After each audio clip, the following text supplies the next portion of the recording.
Aujourd'hui, nous sommes avec un exercice d'éco-orga qu'on appelle économie et organisation de l'entreprise. Nous allons prendre un peu de temps pour corriger ces petits exercices-là. C'est un exercice de l'économie. Alors, pour le grand 1, on dit quoi? Définition des concepts. Numéro 1, définir une entreprise. Définir aussi la localisation d'une entreprise. La localisation d'une entreprise. Nous allons définir ça. Donc, pour ce faire, nous aurons une place de devoir et l'autre pour le brouillon. Donc, c'est ce que nous allons disséquer pour mieux expliquer l'exercice là. Alors, qu'est-ce qu'on appelle entreprise? Je vais d'abord expliquer et noter. L'entreprise, c'est une organisation financièrement autonome qui produit des biens et services marchands. Alors, à un prix qui est comment? Un prix qui est supérieur au prix de revient. C'est-à-dire, lorsque le prix est supérieur au prix de revient, il y a ce qu'on appelle le profit. Dans le cas contraire, il n'y a pas de profit. Alors, je disais, 31, numéro 1, une entreprise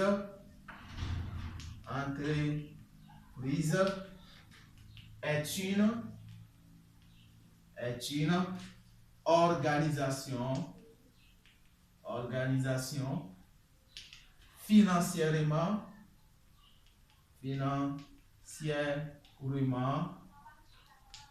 autonome qui produit des biens et services marchands. Qui produit des biens et services qui sont marchands. C'est-à-dire à un prix qui est comment? À un prix qui est supérieur au prix de revient. Donc j'espère que c'est ça que nous pouvons donner comme définition d'une entreprise. Ensuite, on nous demande de définir ce qu'on appelle la localisation d'une entreprise. C'est simple. La localisation d'une entreprise, c'est quoi? C'est l'implantation d'une entreprise à un endroit propice. C'est-à-dire, quand on implante une entreprise quelque part, on dit qu'on a fait la localisation d'une entreprise. Alors, je note. La localisation d'une entreprise.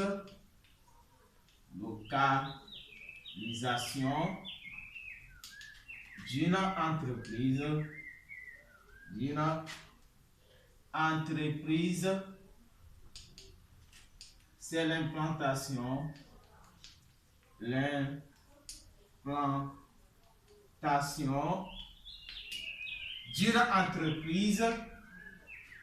d'une entreprise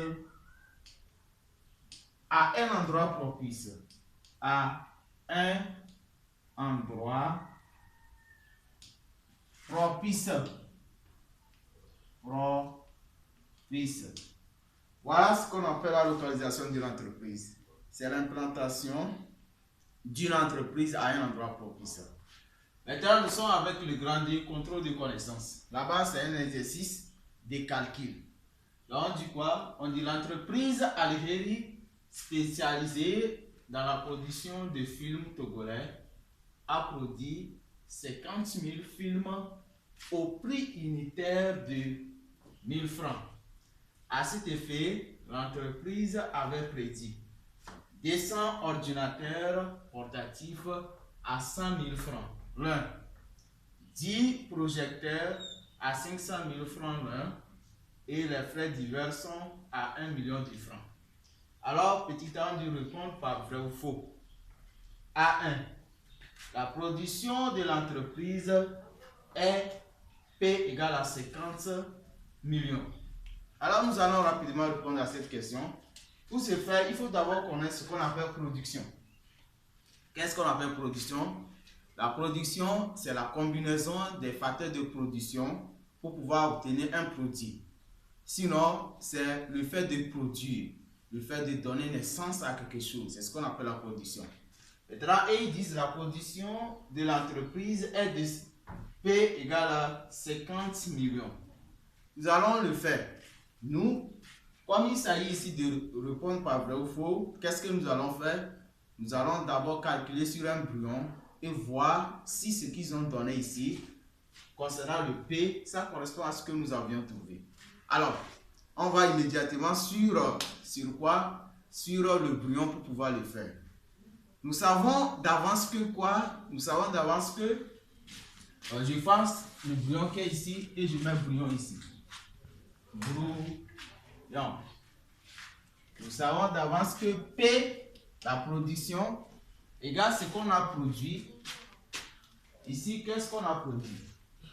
On a produit 50 000 films. Donc, on fait 50 000 fois, au prix unitaire, c'est combien? Prix unitaire de 1000 francs. Donc, fois 1000 francs. Fois 1000 francs. Évidemment, nous allons trouver, je mets comme ça, je mets les 1, 2, 3, 4, 5, 6, 7. 1, 2, 3, 4, 5, 6, 7. Évidemment, ça me donne 50 millions. C'est-à-dire que la production est égale à 50 millions. Alors, je viens pour noter grand 2. Petit a. Petit a. A1. Comme les P qui sont égales à 50 millions qu'ils ont donné ici, ça correspond à ce que j'ai trouvé. Je viens facilement pour mettre vrai. Parce qu'il s'agit de répondre par vrai ou faux. Voilà ce qu'on peut faire concernant la première proposition. Maintenant, on dit quoi? AD. Sa consommation intermédiaire est CI égale à 21 500 000 francs. Donc, toujours, nous allons calculer pour pouvoir voir est-ce que ce qu'ils ont donné ici, ça correspond à ce qu'on a trouvé. Si c'est le cas, nous allons conclure rapidement que c'est vrai. Mais si ce n'est pas le cas, nous dirons que c'est faux. Alors, la consommation intermédiaire, il faut utiliser tout ce qu'on nous a donné ici. Tout ce qu'on nous a donné. Et cela me revient à vous expliquer ce qu'on appelle la consommation intermédiaire.